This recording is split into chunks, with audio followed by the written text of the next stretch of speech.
if you're in Gauteng, brace yourself for a scorching hot week.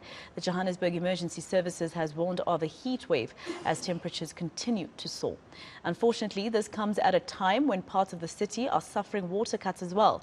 Our reporter Heidi Jakos is on the ground and she joins us now live to give us more details. Heidi, what an unfortunate time in Johannesburg. By this time in spring, we would have experienced a little bit of rain by now. What are those who know what really is happening? Is it global warming? Why are we experiencing such scorching heat?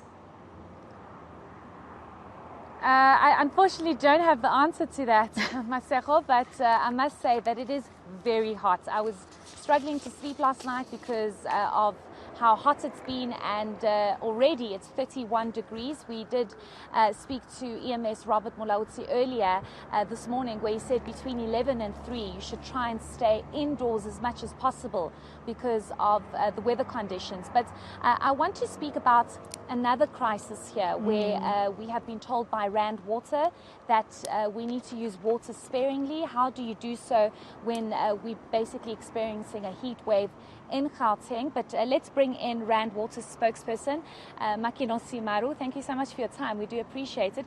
Perhaps just tell us what exactly is going on in Gauteng. We've seen notices, especially from Johannesburg Water, about certain areas that are experiencing some water challenges. Why is this happening? Okay.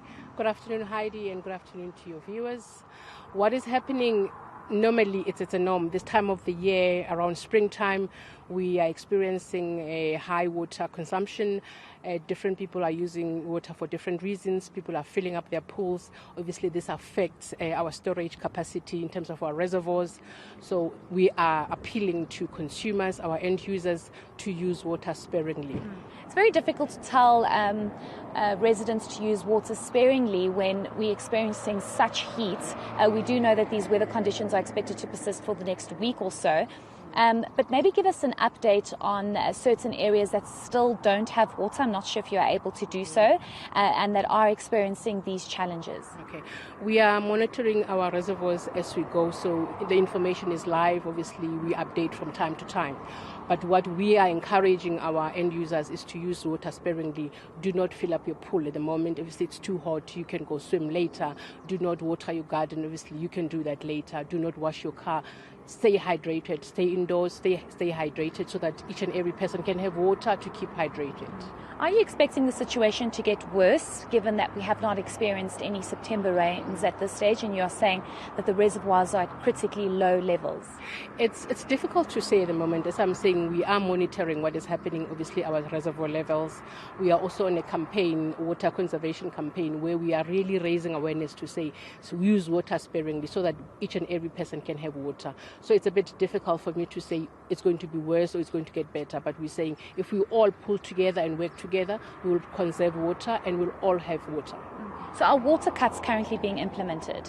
We are looking into having different stages, but at the moment, like I'm saying, we are monitoring. We haven't made an announcement yet, but we're still encouraging people to say, let's manage the situation. Okay, so basically what you're telling me is that if people don't start using water sparingly and we don't have rains, we could possibly be seeing water cuts? Absolutely, yes. We might be moving to that stage. But if we work together, we might even avoid that. Okay. I want us to move into whether or not load shedding has been affecting operations for Rand Water. And the reason why I ask this is because we have been having load shedding persisting for some time.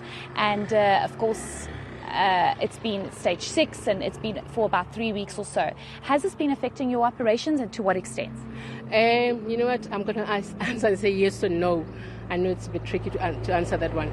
But when I say no, we have 3 pumping areas for rainwater. We've got the primary and the secondary.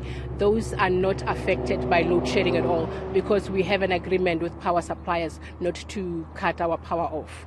But with our tertiary pump stations, they are affected by load shedding because they rely on generator. So if there is no power, we rely on generator to pump water to various reservoirs. So if we don't have power, obviously there will be problems. problems. So yes, we are affected. At the same time, we are not affected. The primary and secondary are not affected.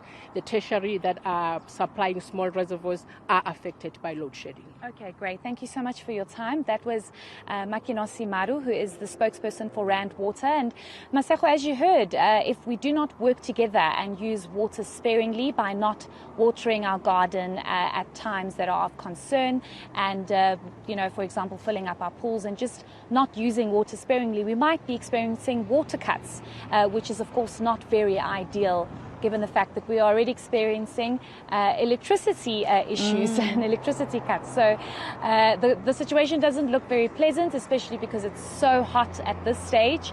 But of course, we'll just have to monitor the situation. And as you heard from Rand Water's spokesperson, they will be updating as time goes by if the situation does get worse. And imagine, Heidi, there'll be people who go to work without having taken a bath because there would have been watershed, and you're supposed to make yourself to work. So, I don't even want to imagine it. Heidi Jokos live for us in Johannesburg.